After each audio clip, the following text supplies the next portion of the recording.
A palavra de Deus ela é viva, perfeita e eficaz.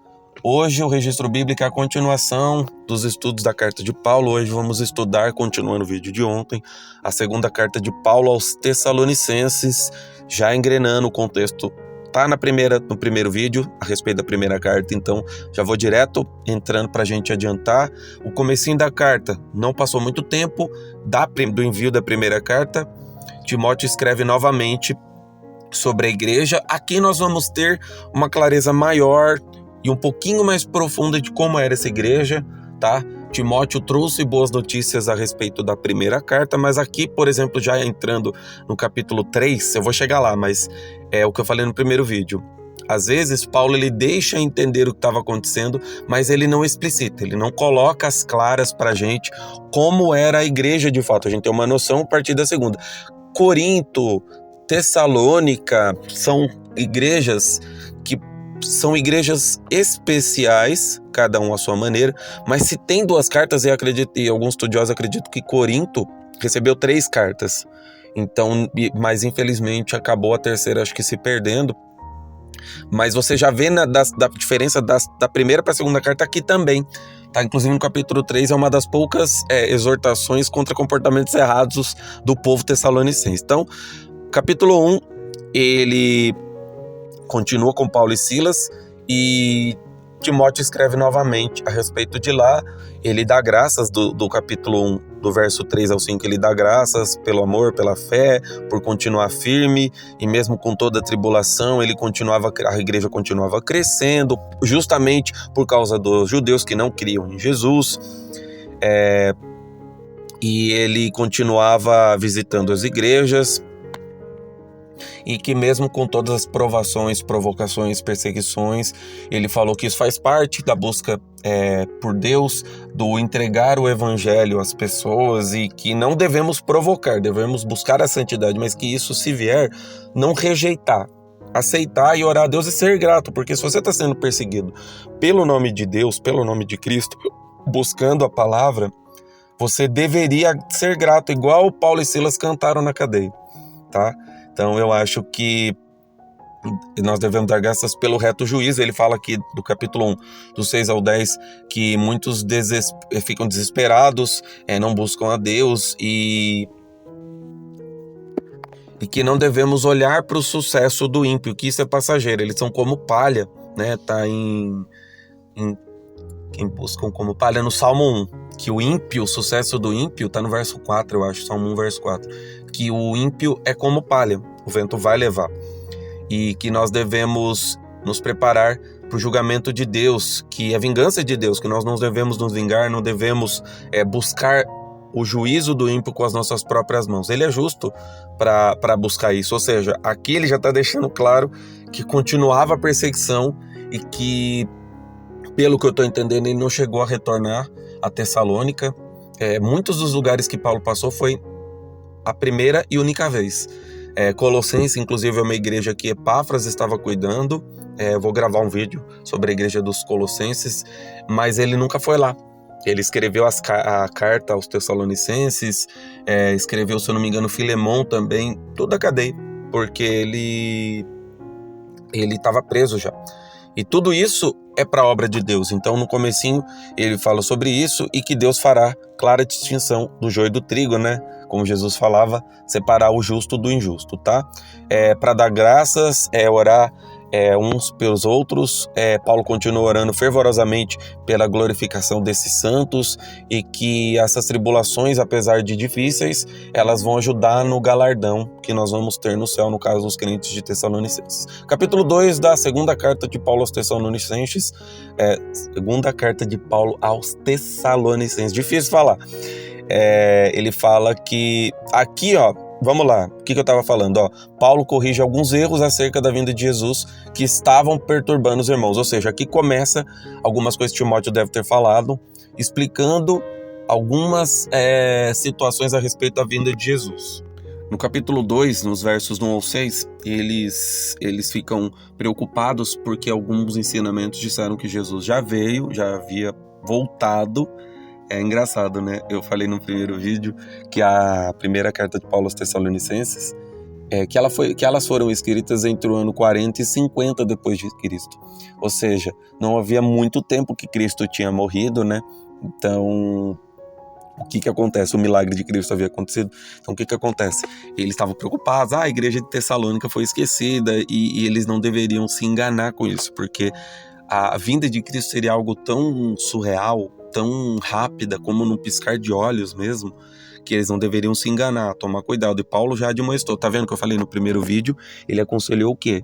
Julgar toda a profecia, respeitar, porém julgar, para ter o aprendizado. E o que aconteceu? Eles estavam recebendo julgamento errado, palavras erradas, e acabaram julgando de forma errada. Ainda no capítulo 2, versos do 7 ao 12, e ele até cita, né, ele fala...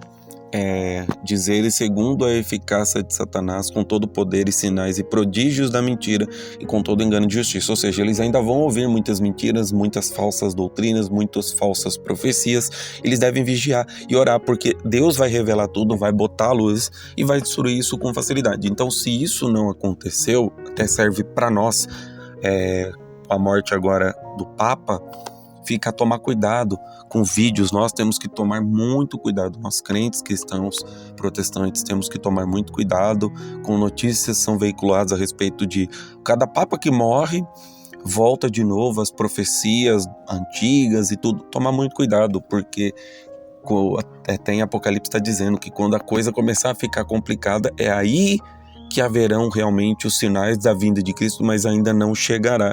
Tudo isso vai passar, vai ser colocado à prova, que para o anticristo poder operar na prática, vão ter que haver sinais de paz extrema, ou seja, ele vai unificar todo mundo num só governo, tudo será explicado futuramente e vai ser destruído, e não acolheram o amor da verdade para serem salvos. Então, todos aqueles que não tiverem o amor, que eles não buscaram essa dádiva, essa importância, são pessoas que já se perderam.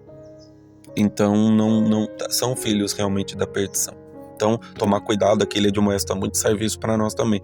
Tomar muito cuidado para você não aceitar uma mentira como verdade, porque Satanás tem esse poder. E tem, até no finalzinho desse segundo capítulo, ele fala que Deus ele permite que uma mentira seja bem convincente, para que você de fato bote à prova a sua fé e queira de fato acreditar em Deus. Porque se uma mentira for mal contada, você não vai acreditar, sendo você crente ou não.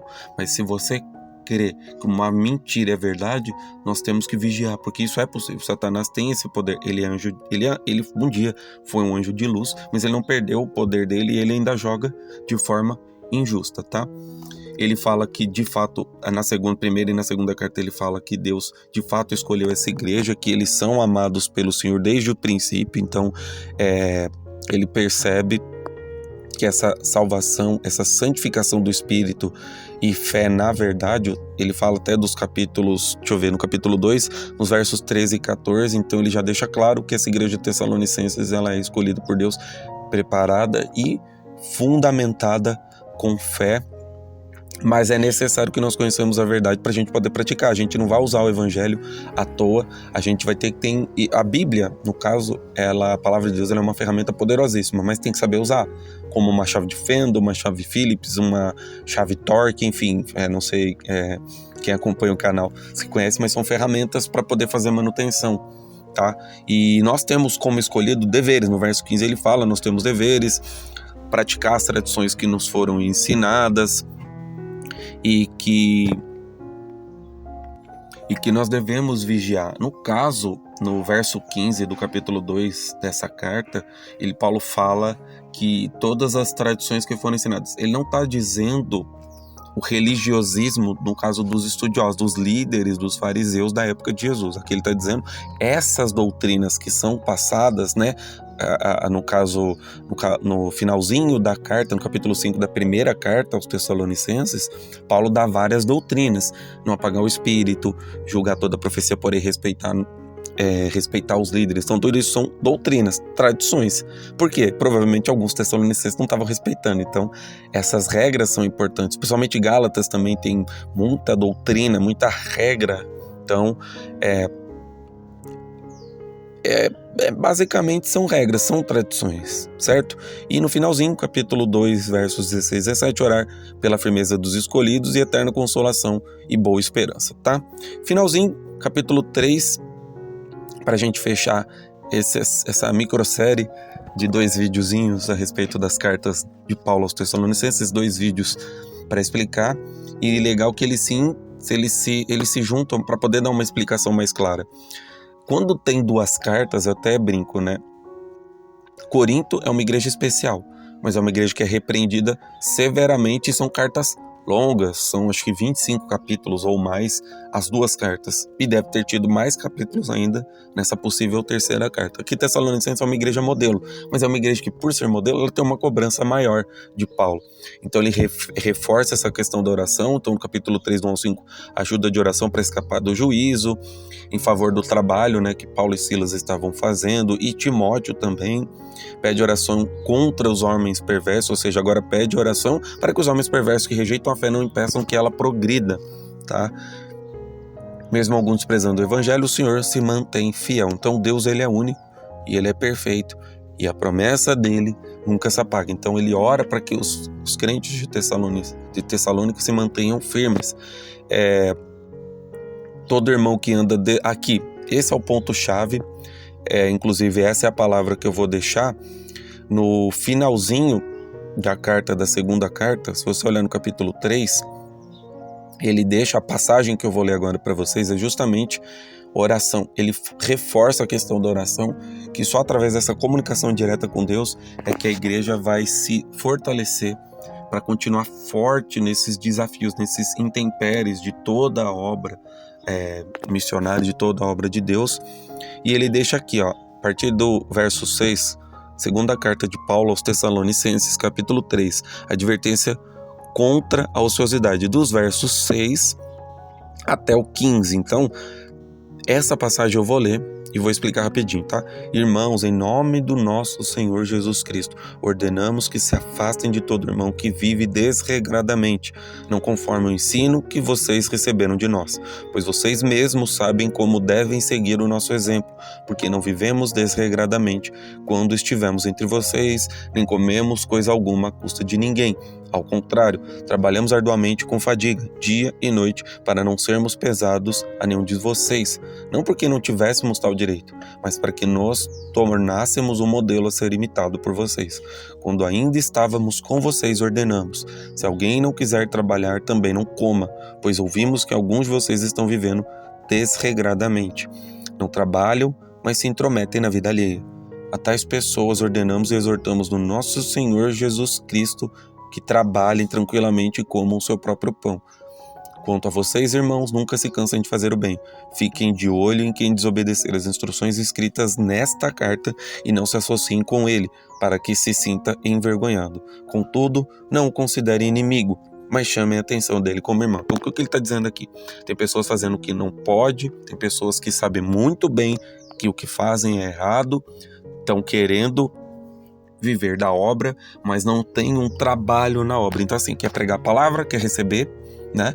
Coincidentemente, lembra de longe, né? Não querendo ser cínico e tão pouco irônico, mas essa passagem lembra muito o que nós, crentes do momento atual, estamos passando.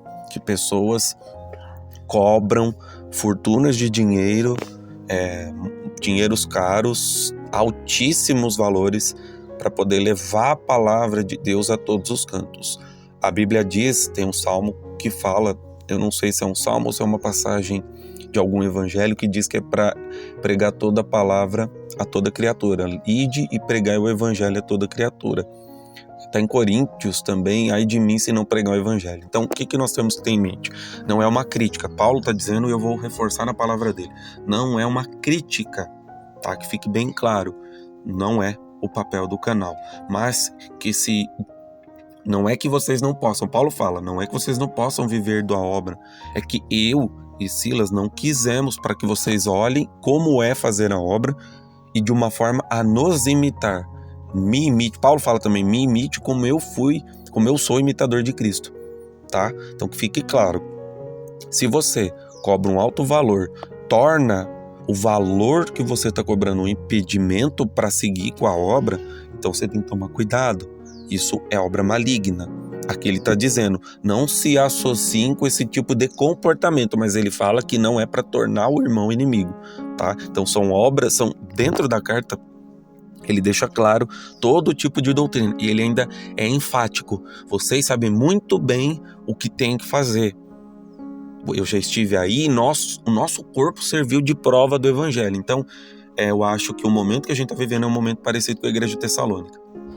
Tantos crentes no mundo de hoje são crentes modelos, porque a gente, apesar de não passar perseguição, o próprio diabo cria situações confortáveis para que o evangelho não se propague. Ele tentou bater de frente, não conseguiu, o diabo mudou a tática. Ele vive para essa destruição. Então, que nós possamos vigiar, orar, ajudar uns aos outros. Nós sabemos muito bem o que tem que fazer, mas nós devemos orar, pedir o discernimento para que nós não caiamos em mentiras, em falácias que possam nos derrubar.